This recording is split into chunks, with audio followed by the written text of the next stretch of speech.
21 మే 2024 గాంధీ భవన్ లో press meet పెట్టి మంత్రి జూపల్లి కృష్ణారావు గారు తెలంగాణ రాష్ట్రానికి ఎలాంటి కొత్త మద్యం కంపెనీలు వస్తలేవు, కొత్త బ్రాండ్లు వస్తలేవు, ఇట్లా మీరు ఎవరైనా ప్రచారం చేస్తే 100 కోట్ల పరువు నష్టం దావా వేస్తామని ప్రెస్ సమావేశం పెట్టి మరీ హెచ్చరించారు.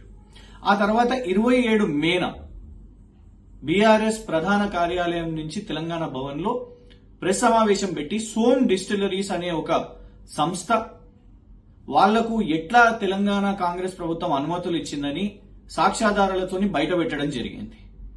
అదొక నకిలీ మద్యం సంస్థ అండ్ గతంలో కాంగ్రెస్ ప్రభుత్వానికి వాళ్ళు నిధులు కూడా ఇచ్చిండ్రు. దాదాపు 3 సార్లు 25 లక్షల రూపాయలు, ఒకసారి ఏకంగా 1,31 లక్ష రూపాయలు వాళ్ళు సోమ్ డిస్టిలరీస్ వాళ్ళు కాంగ్రెస్ కి ఇవ్వడం జరిగింది. అయితే 28 మేన మంత్రి జూపల్లి కృష్ణారావు గారు అంటే కేవలం 7 రోజుల్లోనే మళ్ళా పత్రికా లేఖ ఒకటి విడుదల చేసి మంత్రికి ఎలాంటి సమాచారం లేకుండా కార్పొరేషన్ బీవరేజెస్ వాళ్లే అనుమతి ఇచ్చిండ్రు అని చెప్పడం నిజంగా కూడా విడ్డూరం. ఇది బాధ్యతారహితం కూడా.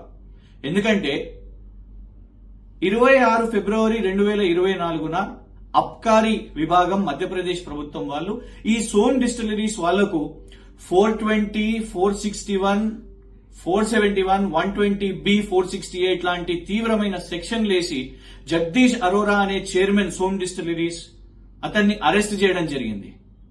వాళ్ళ మీద నకిలీ మద్యం వేసే ఆరోపణ మధ్యప్రదేశ్ ప్రభుత్వం వాళ్ళు వాళ్ళ మీద కేసులు వేసిండ్రు. మరి దీని గురించి ఎందుకు జూపల్లి కృష్ణారావు గారు చెప్పలేదు? వారికి కనీసం తెలియదని అంటున్నారు. ఇది ఇంకెక్కువ దారుణం. ఎందుకంటే రాష్ట్ర మంత్రి రాజ్యాంగం మీద ప్రమాణ స్వీకారం చేసి ఈ రాష్ట్రానికి మంత్రి అయినరు. మరి ప్రజల ఆదాయం, ఈ ప్రభుత్వ ఆదాయం, రాష్ట్ర ఆదాయం, మరీ ముఖ్యంగా ప్రజల ఆరోగ్యం గురించి పట్టించుకోని మంత్రి రేపు ఈ నకిలీ మద్యం వ్యాపారం ఇక్కడికి వస్తే ప్రజల ఆరోగ్యానికి ఏమైనా జరిగితే మంత్రి జూపల్లి కృష్ణారావు గారు బాధ్యత నుంచి తప్పుకొని అధికారులే చేసిండ్రు అని నెట్టేస్తారా?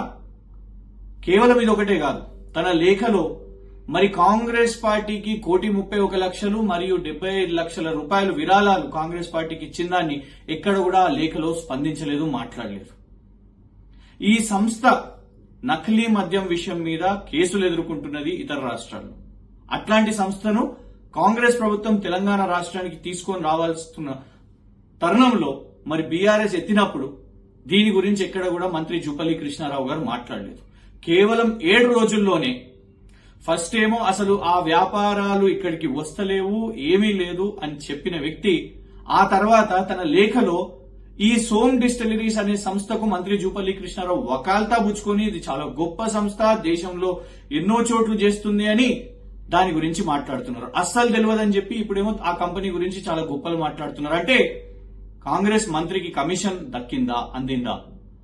మేము బీఆర్ఎస్ తరఫు నుంచి సిట్టింగ్ జడ్జితోని న్యాయ విచారణ చేపట్టాలి. మరి ఎట్లా ఒక నకిలీ మద్యం సంస్థ ఇక్కడికి వచ్చి వ్యాపారాన్ని చేయబోతున్నది అని.